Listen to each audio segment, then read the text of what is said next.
El mayorazgo, una institución jurídica establecida en España, que con la llegada de los españoles aquí pues también se trajo. Obviamente querían tener como un título. Un mayorazgo era grandes propiedades, grandes riquezas, pero lo principal que tenía que hacer el que solicitaba el mayorazgo era pedir pureza de sangre, demostrar pureza de sangre, que sus antepasados no se habían metido ni con judíos, ni con árabes en España y aquí en México, ni con indios, ni con negros. Y eso pues se tardaban años para probar la pureza de sangre. Ya teniendo ese título, ya sus propiedades quedaban vinculadas en el mayorazgo y sus riquezas. Pero también el que solicitaba el mayorazgo heredaba las propiedades nada más al hijo mayor, por eso mayorazgo. Los otros hijos pues quedaban a lo que el otro quería, hasta el mayor, ¿verdad? Y se iba heredando del primer hijo, de uno y de otro. En este caso hay uno de los hijos que es menor de edad, y ahí empieza un poquito a fallar el mayorazgo, de aquí del Conchos. ¿Quién fue Valerio? Para mí Valerio fue una persona que acumuló grandes riquezas y una persona muy importante para la región. Fue ensayador, venía pobre como todos los españoles que venían, porque en España las propiedades se dividían mucho y eran muy chicas, entonces vinieron a América a buscar fortuna y así llegaron todos. Como dice Roberto, con una mano atrás y otra adelante, ¿verdad? Pero aquí hicieron muchas propiedades, mucho dinero y claro, fueron bribones, hicieron cosas malas y de todo, pero pues no se podía más. Venían a un país extraño, venían a luchar contra el medio ambiente, contra los indígenas, contra todos los medios naturales que ellos no conocían, e hicieron capitales. Pero Valerio fue una persona importante para la región, muy, muy importante.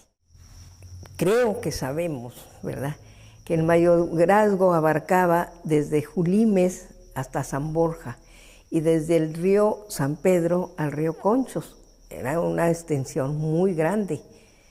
Había haciendas que no estaban vinculadas al mayorazgo, como San Gregorio y Dolores.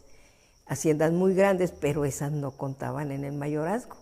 Hay una lista muy grande de todas las haciendas que tenía Valerio. El mayorazgo se instituyó en 1689. Se ha difundido mucho 79, pero lo correcto es 89. 10 de abril de 1689, en una escritura pública ante Miguel de Aranda, un escribano en Parral, y se vincularon básicamente 4 propiedades. La hacienda de San Francisco Javier, que era la más valiosa, que ese valía 184,600 pesos, porque ahí estaban 50,000 vacas. Había una hacienda de San Antonio de Padua, que esa era la más chiquita, 16,720 pesos. La casa en el Real de Parral, donde tenían, los cuadros, las obras de arte, lo que tenían, pero era su casa particular de ellos, y esa valía 37,882 pesos, y la hacienda de Pilar de Zaragoza, que valía 48,640 pesos. Esa ahí era donde estaba el molino de trigo. Era donde se molía toda la cosecha del mayorazgo. El mayorazgo siempre estuvo con muy pocos habitantes. Todavía ahorita hay muy pocos habitantes en toda esa zona. Son como 1,250,000, 1,300,000 hectáreas más o menos. Y se sembraban todo alrededor de los ríos San Pedro y Conchos, y se proveían de mano de obra en todas las misiones jesuitas y franciscanas que están a las orillas de esos ríos. Entonces ellos utilizaban esa mano de obra. Pero en las tierras del mayorazgo había muy pocos habitantes. De hecho, Valerio Cortés del Rey fue el que encabezó en 1672 los donativos que dieron los vecinos de Parral para construir el edificio actual de la parroquia San José. Él fue el que dio 10,000 pesos en esa época. Y fue hay otro igual que él del mismo tamaño, pero él fue el que lo encabezó y encabezó la colecta. Él está enterrado ahí, ¿no? ¿Se dice en San José? Él es enterrado en San José. Entonces, en el actual Valle de Zaragoza queda en pie la capilla del casco de la hacienda de Valle de Zaragoza, de Pilar de Zaragoza, que le agregaron unos agregados neorrománicos, neogóticos, ahí ya de materiales modernos. El ábside que está ochavado, o sea, que está un poco redondeado, dice, y con restos de las vigas labradas y canaladas. Prácticamente ya hay que tener mucha imaginación para que en un pedazo de madera vea que sí estaban canaladas esas, porque están hechas con hachazuelas, o sea, no están cortadas a máquina, obviamente.